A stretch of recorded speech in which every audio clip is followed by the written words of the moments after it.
people out there. How are y'all doing today? That is fantastic. Welcome, ladies and gentlemen, back to the Double Diesel Sports Podcast, the podcast where we talk everything National Football League in season, off season. It doesn't matter because it's football. I'm your host, Double Diesel, and welcome to this Week 10 recap of the 2023 NFL season.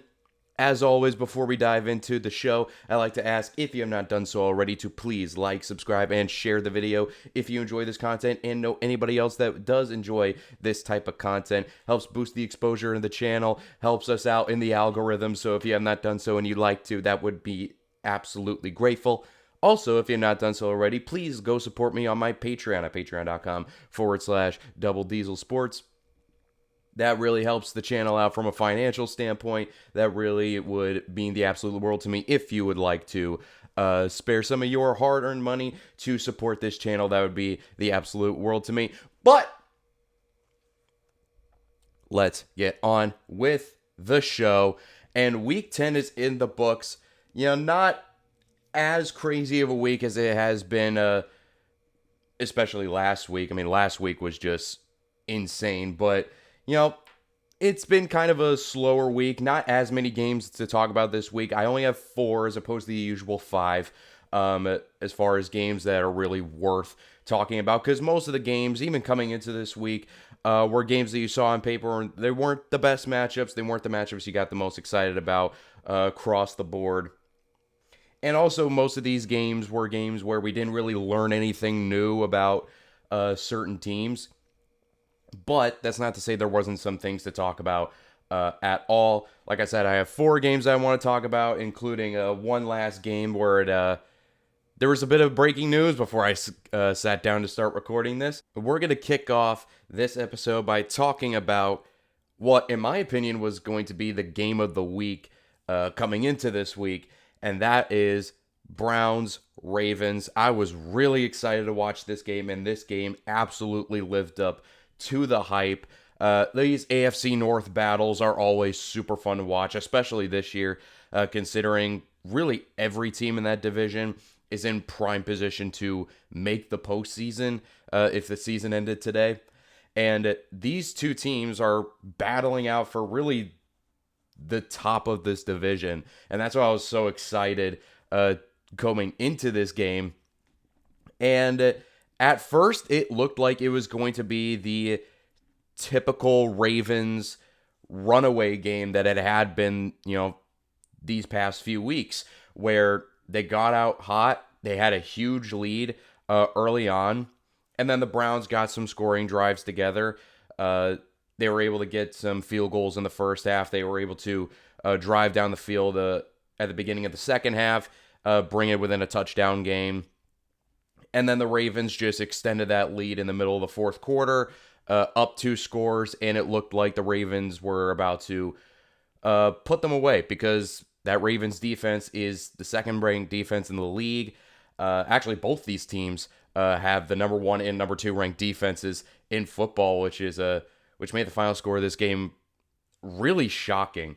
But yeah, it looked like it was going to be a Ravens victory, and then Deshaun Watson drove the Browns down the field, got them within 1 score, and then everything went crazy after that, because the Browns put it in 1 score again. The Ravens get the ball back, Lamar goes to pass, ball gets deflected, hangs up for about a solid 2 seconds, and then Greg Newsome, former first-round pick for the Browns, comes in out of nowhere, picks this ball off in stride, and just runs it down the sideline. All of a sudden, we have a tied game, or at least it was supposed to be a tied game, because Dustin Hopkins mixed the extra point. So instead of it being 31-31, it was 31-30, and I'm like, that is the most Browns thing that could have ever happened. Even in a year where they're really fucking good, they still managed to Browns it in some way. And then we got into what we thought it was going to be, a defensive stalemate between 2 of the best defenses in the league, where the Ravens couldn't get really anything going towards the end of the game. Then the Browns tried to respond. They couldn't. And then finally, it led to the Browns getting the ball last. Deshaun Watson, who I'll talk about him in a little bit, drives them into position for a game-winning field goal, and Dustin Hopkins redeems himself after the horrendous mixed extra point earlier in the quarter, makes it. Browns win 33-31 in a game that was every bit as good as I wanted it to be. And let's talk about the Browns, because the thing that we have been talking about all year as far as the Cleveland Browns are concerned is we're not worried about their defense. They have the best defense in football. We're not worried about that whatsoever. What we were worried about, and as far as how far this team could go, was the offensive side of the ball. Deshaun had not been playing that well. PJ Walker is adequate when he has to come in off the bench as a reliever, but you don't want him as your full-time starter. This isn't the XFL. You don't want to rely on PJ Walker being your starter long-term. But that was really the thing. It's like they have the players, they have the playmakers. It's just they can't get it together consistently. And in this game, when they absolutely needed to, they got it together and they were able to put together some really key drives that ultimately helped them win this game. This was easily, without a shadow of a doubt, Deshaun Watson's best game as a Cleveland Brown. Dare I say his best game in 3 years, right? Going back, like this absolutely his best game since 2020, when he was still the franchise quarterback for the Houston Texans. Easily his best game since he's become a Cleveland Brown. He started out relatively slow. He ended the first half. He was 7 of 21. He then went 14 of 14 for the rest of the stretch. He did not throw a single incomplete pass the entire second half. And that is what you'd expect from a guy that is being paid $250 million guaranteed. That's what you expect out of a franchise quarterback, is to not make mistakes, is to not actively do things that's going to put your team in harm's way. And it's like, if we could just get that Deshaun Watson for the remainder of the season, all of a sudden, the Browns, I'm not going to say they're going to be legitimate Super Bowl contenders, but they absolutely can make a run. There's no reason why they can't. Not with that defense. Not if Deshaun's able to at least maintain this level or build upon it. There's no reason why they can't go deep into the postseason. And yeah, I mean, we didn't learn anything about the defense, though it is shocking to see them give up 31 points. But the Browns and Lamar, they've just been, or the Ravens and Lamar, there we go. They've just been on fire for most of the season, especially most of this past month. And so not being able to stop them consistently is not like the worst thing in the world. Every fucking team can't stop them consistently. But yeah, man, the Browns offensively really need to build on this if they want to legitimately be a team that can compete deep into January.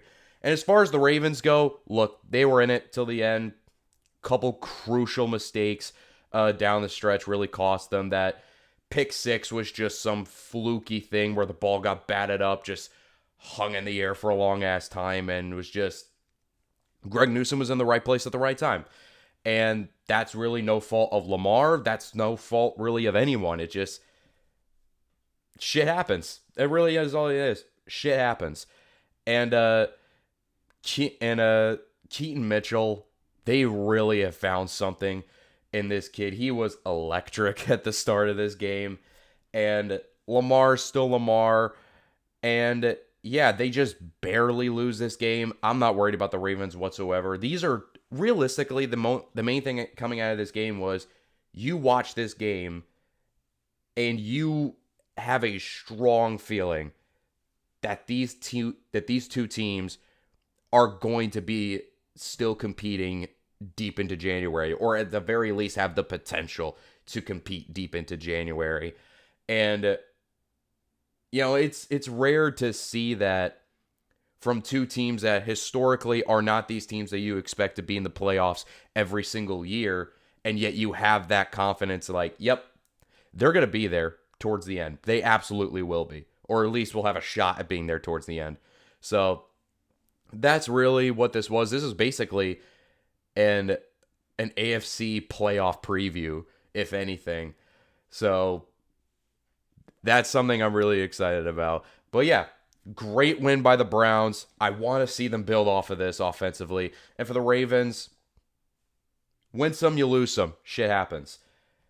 All right, next game that I want to talk about, and this is a really fun one. Texans Bengals. Now, I talked about how I was most excited for Browns Ravens coming into the week because that was the best matchup on paper I saw. The one I was most intrigued and excited about to watch was the Houston Texans heading to Cincinnati to take on Joe Burrow and the Cincinnati Bengals, who have seemingly started to rebound and have now become the Bengals that we expected them to be. And the Houston Texans are a team that we didn't really expect much of in a rebuild year with a rookie head coach and a rookie quarterback. And they have won coming into this game, I believe, 4 of their last 5 coming into this game. And, obviously CJ Stroud coming off of that incredible performance. That is one of the best quarterback performances I've ever seen in the week, in the win against the Bucks the week before. And it was another game where it was like, it was everything I would have hoped it would be. And it was a game that, for the most part, the Texans were handling pretty, I'm not going to say dominantly, but they had a pretty firm grasp on this game for the vast majority of it.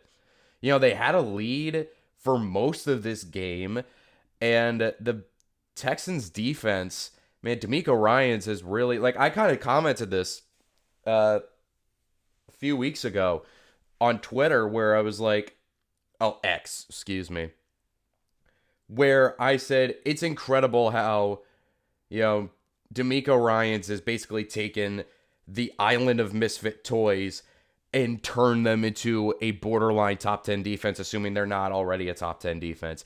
It is incredible the work he has done with this unit, because they have just completely shut down Joe Burrow for most of that first half. And they were, outside of that opening drive, like, that Bengals offense couldn't really do much in that first half. And the Texans were able to move up and down the field with relative ease. And that was another thing, was how is CJ Stroud going to fare going against a Lou Anarumo coach defense? That's a top 10 defense in their own right. And I commented that on this last week. The idea of fear and anxiety and, folding under pressure, those things just do not exist in the mind of CJ Stroud. He is always just in the same mode every point of the game. It doesn't matter what point in the game it is. He is just always in that one continuous mode, and there's no getting him out of it. And that one continuous mode is just laser focus. I'm coming at you. Even if I fuck up, if I throw a pick, I am going to come back and make you pay for it. And he has done that for most of this rookie year. He damn sure did that last week. And he did it again against the Cincinnati Bengals. And the Bengals made it a game late. They, Joe Burrow did Joe Burrow shit where he had this incredible, like, y'all remember when Zach Wilson came out of BYU and everyone was raving about that throw he made at his pro day where he was, he took the snap under center, play action, rolled to his left and threw it back across his body like 50, 60 yards and threw it right on the dot to the receiver. Joe Burrow basically did that same exact throw with Jamar Chase on that long touchdown pass to bring this within one score. And, Joe Burrow, he did everything he could.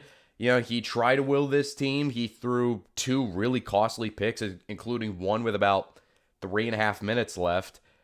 But then got bailed out because a couple plays later, CJ Stroud almost threw a pick six.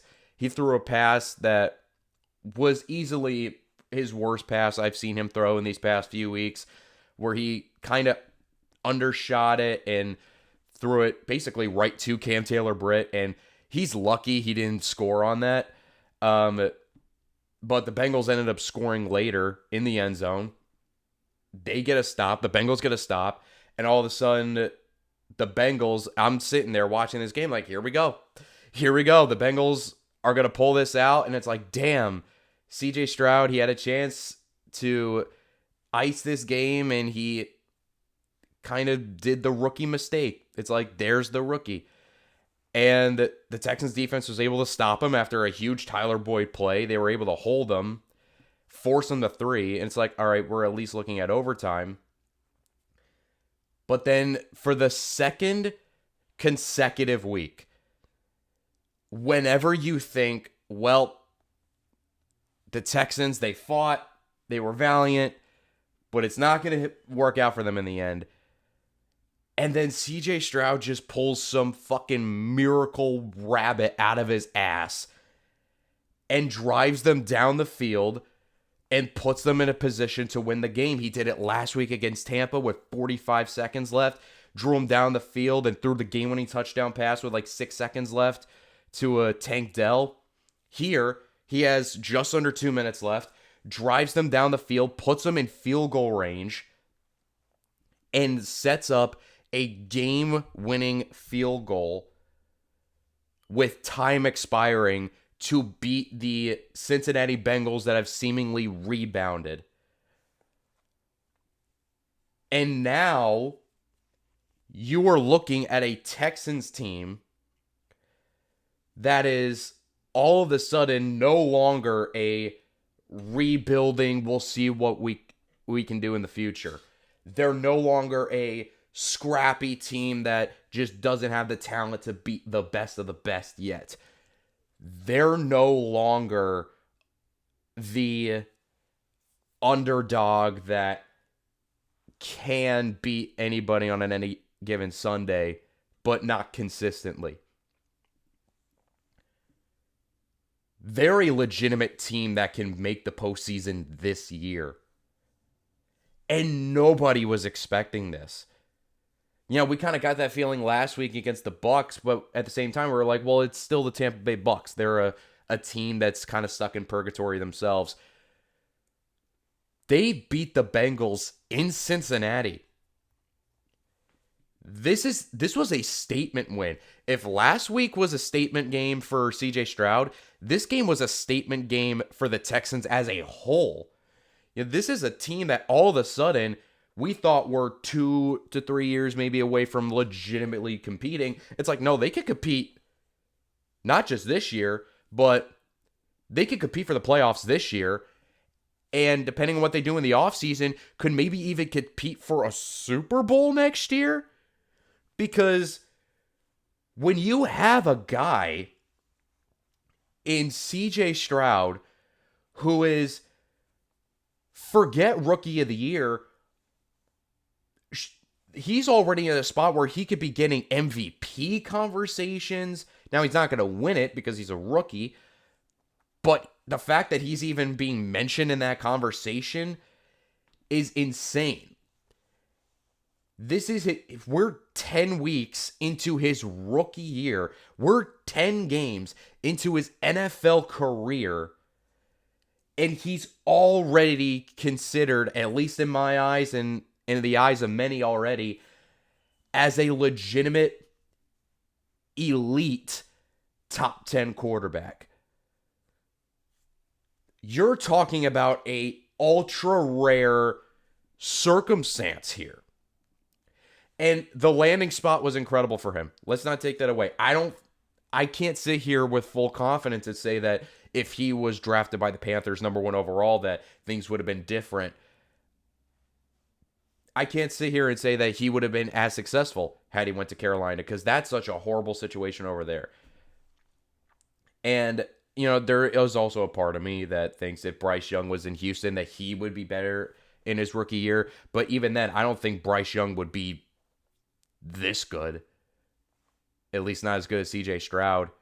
Because CJ Stroud he just seems to be on a different level. He's one of these quarterbacks that he's playing chess while everyone else around him is playing checkers.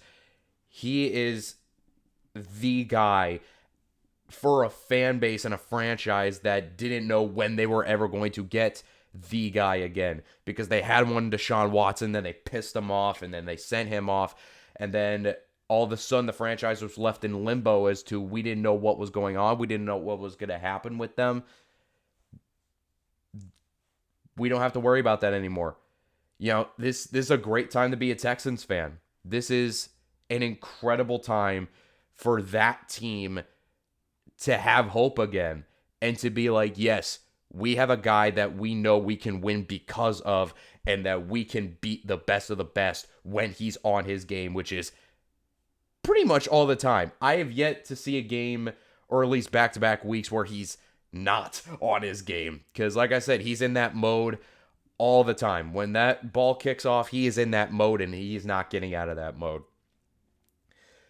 So that's for the Houston Texans. And as far as the Cincinnati Bengals go, they had a chance. Like I said, they had a chance to win this game late, and it just didn't work out for them. Tyler Boyd had a huge play that put them in position to score the touchdown and give them the lead. And then a couple plays later, Tyler Boyd himself drops the easiest touchdown pass of his life, hits him right in the hands, and he just flat out drops it. And, they had a shot, and they just couldn't pull through in the end. I'm not going to sit here and say they played down to their competition, because the Texans at this point, I feel like everyone knows now that the Texans are way too good of a football team for you to even think about playing down to them. But, they had their chance and they blew it. I'm not worried about the Bengals moving forward, because we have seen them in these past few weeks that they have rebounded and they have figured some things out, and they're now back to being the Bengals we expected them to be. They just ran into a better team on Sunday. That's really it is. Or at least they were a better team on that day. But in the long term, I'm not worried about the Cincinnati Bengals. Next game I want to talk about is a highly anticipated return game. The Atlanta Falcons heading to the desert, heading to Glendale, Arizona, to take on the Arizona Cardinals, who came into this game starting one Kyler Murray. And that was the narrative. That was the question, was how is Kyler Murray going to look after being on the shelf for a year, after blowing out his knee on Monday night against the Patriots last year? How in the world was Kyler Murray going to look in his return for a 1-8 Cardinals team that had showed some scrappiness throughout the year, but ultimately just had one win to show for it? How are they going to look with Kyler coming back? I anticipated them to look significantly better. A lot of people, though, I'll just touch on this now. While it's on my brain, I'm going to touch on this now. The narratives that have started around Kyler Murray this past year, over a year actually, going back to training camp of last year. Actually, no, way before training camp of last year. We're talking about like right before the Super Bowl between the Bengals and the Rams. That's when all these narratives about Kyler Murray really started. Was people have just decided that he's a bust. People have just kind of decided that Kyler isn't that good, and that that if you're a QB needy team, you shouldn't trade your future for Kyler Murray, as if he's not a top 10 quarterback when he's healthy, as if he's not a guy that, led the Cardinals to start 8-0 a couple of years ago before they fell off a cliff because Cliff Kingsbury sucks as a head coach. We're not going to sit here and pretend like Kyler Murray isn't a good quarterback. And then all throughout the draft process, people saying that Bryce Young was going to be a bust and using Kyler Murray as an example as to why. I never got it. I don't understand it. Like, is it all just because of the video game clause that he had in his contract? Is it just because, the Cardinals weren't that good last year? What is the reason? That's what I'm struggling is. What was the reason that all these narratives that Kyler sucks, Kyler's not good came from? Where did it all come from? I don't know, and I don't know why that narrative got as big as it did. But clearly, Kyler Murray came into this game with a mission. He heard all that shit. He heard all of it. He's been rehabbing his ass off to get back. And he came into this game with a vengeance. Now, he didn't light up the scoreboard, or light up the box score, that is. But he came in and showed, no, this is my team. I am the guy. Here's why I'm the guy. He started out a little slow. They couldn't get a whole lot going at the start of the game. But then he puts together this great drive at the end of the first half where he runs it in. And, rewatching Kyler, even I forgot just how fast and quick and elusive he is. Because if you ever watch Kyler, he's fast as hell, but he's not like super fast. His feet just move really fucking quickly.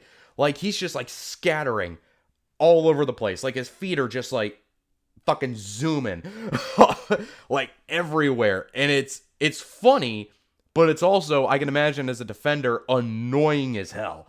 But he puts together that drive at the end of the first half, and then the Falcons, get a lead late, and then Kyler Murray at the end of the game with a chance to drive them down the field to put them in position for a walk-off game-winning field goal.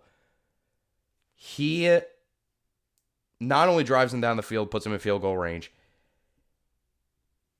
The play before they got into field goal range, Kyler Murray does one of the most batshit incredible things I've ever seen, where he drops back to pass, he gets pressure, he rolls to his left. If you have not watched this, go watch it, it's incredible. But he gets pressured, he rolls to his left, turns around, starts running backwards. You're like, oh no, what's going to happen? And then he finds the edge, gets a couple blocks, and then runs, and it was 3rd and 10, after running 20 yards backwards, finds the edge, rolls around, runs past, picks up the first down, and slides like a couple yards shy of field goal range.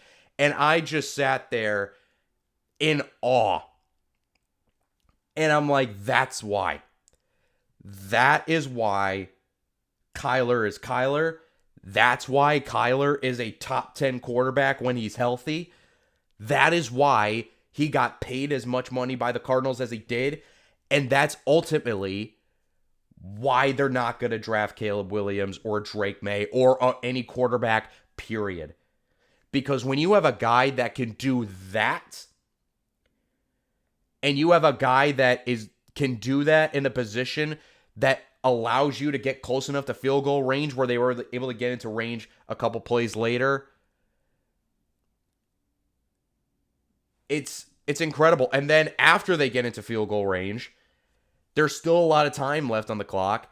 And instead of just running it, they call pass play. He drops back, and he just throws it up to Trey McBride, his tight end, down the sideline, and completes it within the 5. So instead of getting a long field goal to drain clock and win the game on a long field goal, he just throws it up to his tight end, makes the catch, and that pass play puts them within the 5-yard line, where they can then just drain out the clock, kick the game-winning field goal, Cardinals win.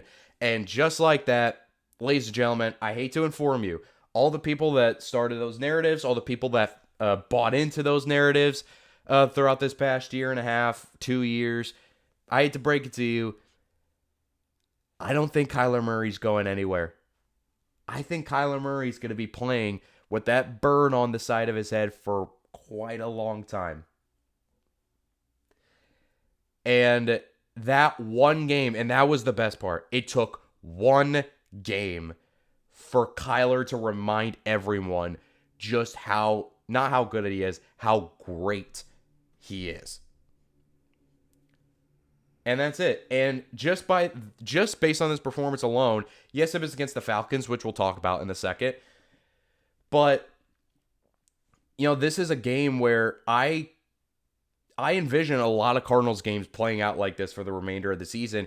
And I don't think Kyler's going to allow this team to be in a spot where they're even going to be even close to picking in the top 5. I think they're going to win too many games with Kyler playing like this to even be in consideration for that. And I don't think they mind. I don't think they mind as long as they know that they have their guy.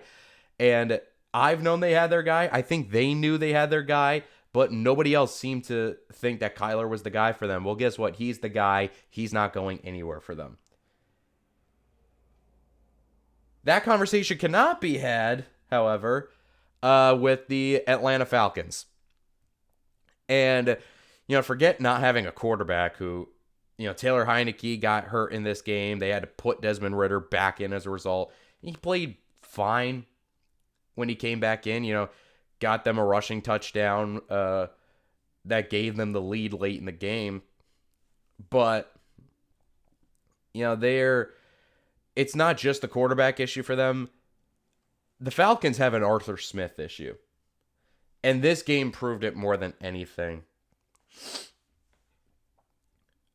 I would not be shocked if they lose a couple more games and then all of a sudden Arthur Blank decides to put an end to the Arthur Smith era in Atlanta, because it's just been,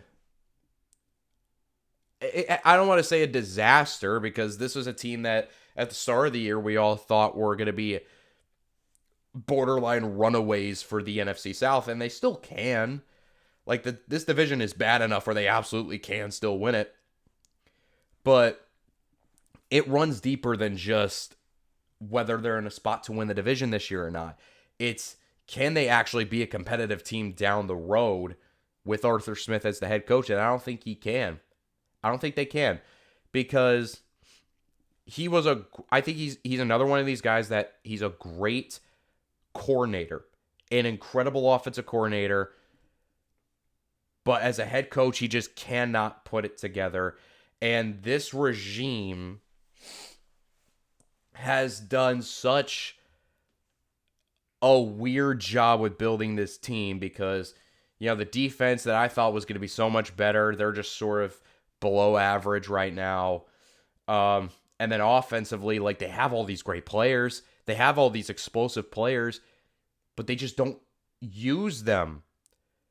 And it's these issues I harped on earlier this year. It's like, why draft Kyle Pitts 4th overall if you barely use him? They use Jonnu Smith more than they use Kyle Pitts. Why'd you draft Bijan Robinson 8th overall if you're not even going to use him that much and then be forced into using him? Because let's be honest, he got forced into using Bijan. And I like Tyler Algier. Tyler Algier is a good running back, but he's not the athlete Bijan is. When you have athletes like Kyle Pitts, like Bijan, like Drake London, and then you just refuse to use them, and instead use players at those positions that are not nearly the playmakers that those players are, and then you sit there wondering why you can't get anything going consistently on offense. Shit, I fucking wonder why. It does not make a lick of sense to me. It does not make sense how you have those kind of players and you have no idea what to do with them. You're the offensive guru. You're the guy that has 1,000 ideas. You're the guy that is supposed to understand a team's strengths and a player's strengths and use them to the maximum of their ability. How do you have, do you know how many offenses would kill to have the skill players that Atlanta has? They don't have many. They don't have many incredible players, but the players that they do have are remarkable athletes. Any offense would kill to have Kyle Pitts on their offense. Any offense would kill to have Bijan Robinson. Any offense would kill to have Drake London and Tyler Algier on their offenses. Arthur Smith uses Cordero Patterson more than he uses Bijan as a running back. I don't get it. And I think it needs to come to an end. And I anticipate it's going to come to an end at the very latest at the end of the season. And if he gets fired in the middle of the season, I wouldn't be shocked by that either. But it needs to come to an end, and I anticipate that it will. There's no way in my mind that Arthur Smith is the head coach of this Falcons team going into 2024. I just don't anticipate it. I just don't think it's going to happen. Not a shot in hell. All right, but last game we need to talk about is a game that happened last night. Monday Night Football, Bills, Broncos. Game taking place in the cold, harsh Buffalo weather. And it was a cold, harsh night for the Buffalo Bills. Even though the final score will not indicate that, the Broncos won this game 24-22. This looks like it was a close game, but watching this game, it did not feel like that. This felt like the Broncos should have beaten them by 14 points. Realistically, watching this game, the Broncos should have just blown the doors off this Bills team. They absolutely should have. Because I'll talk about the Broncos first. I want to start out on a positive note. I'll talk about the Broncos first. Because the Broncos, this has been an incredible coaching job by Sean Payton and just this whole coaching staff in Denver. After having such a horrific start to this season, they've seemingly turned it around and are now coming out of Week 10 at 4-5, just a game below 500. Now they're a long shot for making the playoffs, obviously, but these are building blocks. This is something you can build on for the future. So seeing this team be able to turn it around a little bit and start to figure some things out about who they are as a team and what their identity is, and seeing Russell Wilson he looked like the old Russell Wilson last night. He looked like the way he looked back in his prime days in Seattle. He looked like the kind of quarterback that the Broncos expected when they acquired him, which was this guy that's going to just run around, make great plays, and make incredible throws, and put this team in position to get points on the board. And he did that. He played really well last night. The Broncos offensively, as a whole, they played really well. They just couldn't finish off a lot of these drives. A lot of these drives finished in field goals rather than getting into the end zone. But they played really freaking well, and Russ played really freaking well. And that was just so nice to see. And this defense for the Broncos, I mean, man, talk about a turnaround. This the same Broncos defense that gave up 70 points in Week 3. Everyone, myself included, was saying Vance Joseph should have been fired. And they kept him around. And he's done a really good job with this defense in his own right. He's always been a solid defensive coordinator. Nothing too crazy, nothing too special. But he's really done a really nice job turning this defense around and getting them back on the right track and playing good football against some of these better teams and some of these better offenses in the NFL. It's really nice to see. So this Broncos team, they're starting to turn a corner. They're getting things together. They're figuring it out. And I wouldn't be shocked if they go on a bit of a stretch, a winning stretch towards the end of this season. Like I said, they're a long shot from making the playoffs, but I don't think the Broncos care as of right now. They just want to build on some momentum so they can have that momentum going into 2024. That's the plan right now, and it looks like they might be able to do that, being just one game below 500 right now, with a huge win on Monday night in primetime. But now we have to get negative again, because now we have to talk about the Buffalo Bills. And, it's been this running thing for going on 3 weeks now. It's been kind of up and down for most of the season, but now it's just been consistently for 3 straight weeks. They were basically embarrassed in Foxborough by the New England Patriots. The same Patriots team that can't score worth a shit on anyone, and yet they were able to score nearly 30 points on them. They get embarrassed on primetime against the Cincinnati Bengals in Cincinnati, and now they come home against the Denver Broncos. And let's just keep it a buck. I said this at the start of this segment. The Bills should have been blown out. The way this game played, in between the 20s, the Bills should have been blown out of the building.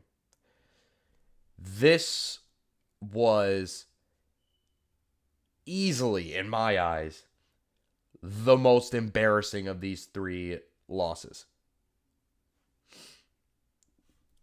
And I'm just like, dude, because defensively, I'm not going to talk about the defense too much because they've just been wrecked to shit with injuries. But the main issue with this is, why is the offense this bad? Because the offense, I've talked about this last week where it was like, they can't run the ball. They don't want to run the ball. And everyone was pointing out, why did it take them a full quarter last week against Cincinnati for them to finally call their first running play? They're like, okay, we'll try and run the ball more. First play of the game last night, they hand it off to James Cook. Ball gets punched out. Broncos recover it. First play of the fucking game. And just like that, I was like, well, that's it. They're not going to run the ball any fucking more. That's it. They're just going to go back to doing what they do, which is just throw the ball willy-nilly. And when they do run it, just let Josh fucking run it. Because they just need Josh Allen to do everything. 4 turnovers for the Bills offense in this game. 4. Should have been 5, by the way. I thought I counted 5, but there was an interception where it was later reversed. It should have been 5. But it was actually officially 4. Not that it makes it any better. If your offense is turning the ball over 4 times, you're not going to win football games like that. And seeing Josh just try to play hero ball all of the time, seeing this offense rarely run the ball, and then when they do run the ball, it doesn't work, and then even when it does work and they are successful at it, they just go right back to what they always do, which is just be pass happy. They just can't figure anything out as far as their identity. Actually, no, that's a lie. They do know what their identity is, and it's an incredibly one-dimensional one. But they're probably going to have to figure out a new identity, because woke up this morning getting ready to do all this, and the news breaks that the Bills have officially fired offensive coordinator Ken Dorsey.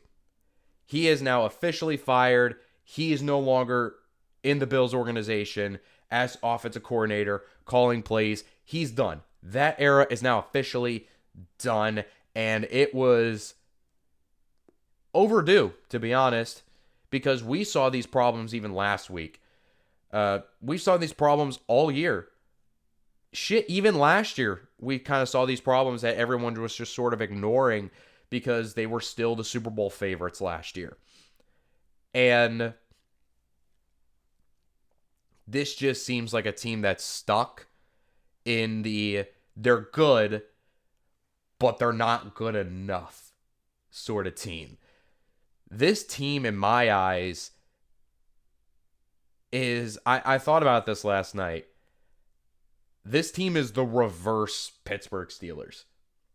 A team that has a bunch of talent, that has a lot of expectations, that should win a lot of these games that they're in, and they just find a way to screw it up and throw the game away. Counteract that with the Pittsburgh Steelers, who are not a very good offensive team. They don't really perform all that well throughout the vast majority of the game. Constantly put themselves in positions where they aren't able to succeed, but yet they're always able to find a way to win the games because they seemingly have a fucking horseshoe shoved up their ass, and they just are able to win a bunch of games they have no business winning. The Bills are the opposite of that. They're a team that always is in position to win these games and just never seem to figure out how to win them. And it's frustrating as hell because, like, if you can't win these games, how do you expect to beat the Chiefs in January? How do you expect to beat the Bengals in January?